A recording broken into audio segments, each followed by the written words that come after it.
Okay, what bad offensive trends can this team ditch with the personnel they have in 2023? Bump, I wanted to look at a couple things that this team has struggled with, and I did not include screenplays in the article that I wrote yesterday, but I want to, if we have time, get to them today. I just knew that you would be better in the X's and O's of that, since sometimes I can't figure out why they are so bad there. So instead, I wanted to start with something a little more simple. A bad offensive trend for the Seahawks that I hope they can kick this year because of the personnel they have: horrible third down conversion rates. The interesting thing about third down conversions, this team hasn't been top 10 since the 2015 season when they were number 3, and they haven't really been close since. So it's been like number 3 in 2015 and then no higher than number 15 after that. They just have not been a good third down team. And you could say that, well, maybe it's because of Russell Wilson. He likes taking those downfield shots. But Russell Wilson was your quarterback in 2015. The only thing I found in 2015 that felt different is that you had 4 separate pass catchers. I say pass catchers because Jimmy Graham was one of them, that had 600 or more receiving yards. You have not had something like that since. Nah, you haven't. And there was a time during the season where they were up in the 40-something% when it comes to third down conversions. Buffalo finished the season number 1 with converting on 50% of their attempts. Kansas City behind them, 48. Philadelphia, 47. Cincinnati, 46. Look at those names. They won a lot of games over the past few years, don't they? It's almost like there's a positive correlation between moving the sticks and getting to the end zone. Almost like it is. And it's crazy. All the way down at 28, you have the Seahawks at 38%. Now, without looking at all the film, obviously, and looking at all the third downs, this is an assumption you can make when it comes to poor third down conversions, is that you are in third and long. Third and long is like 35 and plus.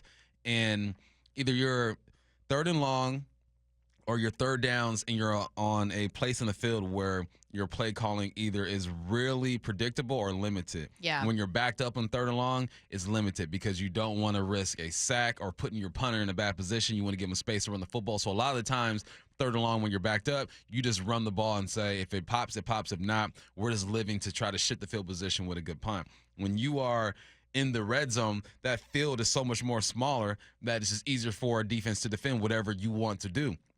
When you're in the middle of the field, it's kind of when it opens up a little bit more. But third and long is always going to be tougher than obviously third and short. So I look at that number and I go, yeah, they must not be very good when it comes to just the situation to where they're almost predictable in what they're going to do. Now I go to 2021.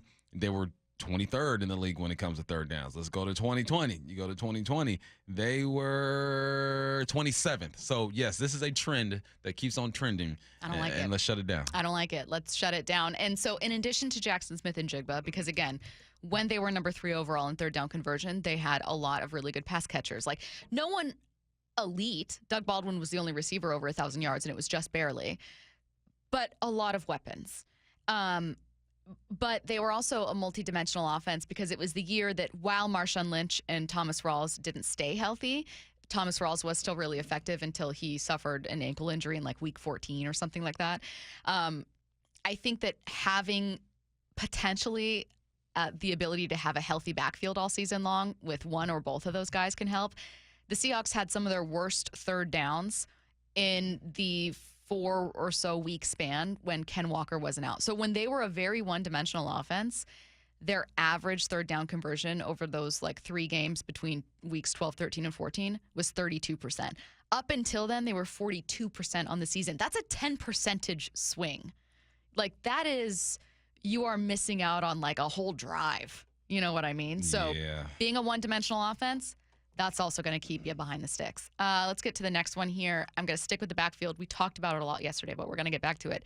A true 1-2 punch in the backfield. They have not been able to have truly 2 healthy starting caliber running backs ever. No, they haven't. It's been you got your number 1 guy, and you have another guy that you sprinkle in every now and then eventually somebody gets hurt, right? Yep.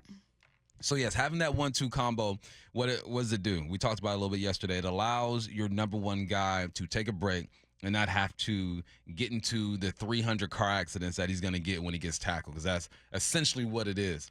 It allows him to be fresh. It allows that body to be as healthy as possible throughout the season. Obviously, you reach a part in the season where everybody's banged up, and then it keeps you versatile. You have Zach Charbonnet and Ken Walker, two different backs. You throw in DJ Dallas, another different back, and Kenny McIntosh. But you need that 1-2. And we went off, we listed off a bunch yesterday. We had Nick Chubb and Kareem Hunt. We had Alvin Kamara and Ingram.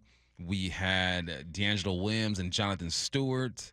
And someone else even threw in Bo Jackson and Marcus Allen as well. Yeah, they went old school. They went deep.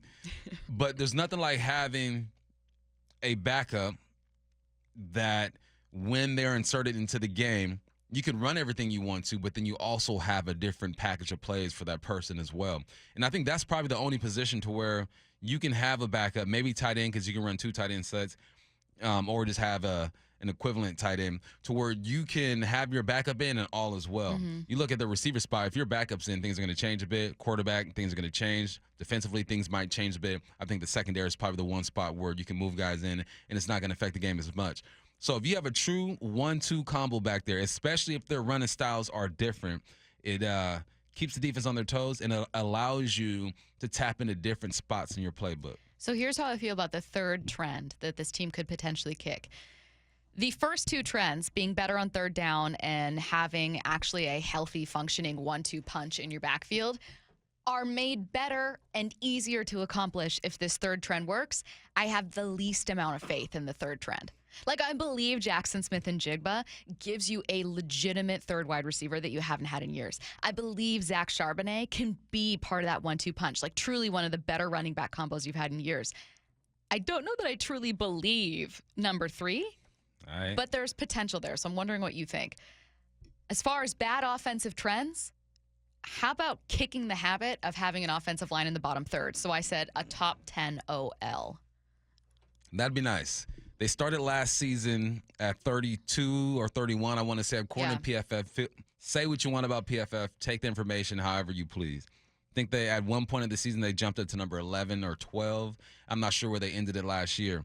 But the reason why there are all these questions on that offensive line has been every single year, as you pointed out before, is they're looking at Evan Brown, they're looking at Phil Haynes and saying, I don't know if these guys are it.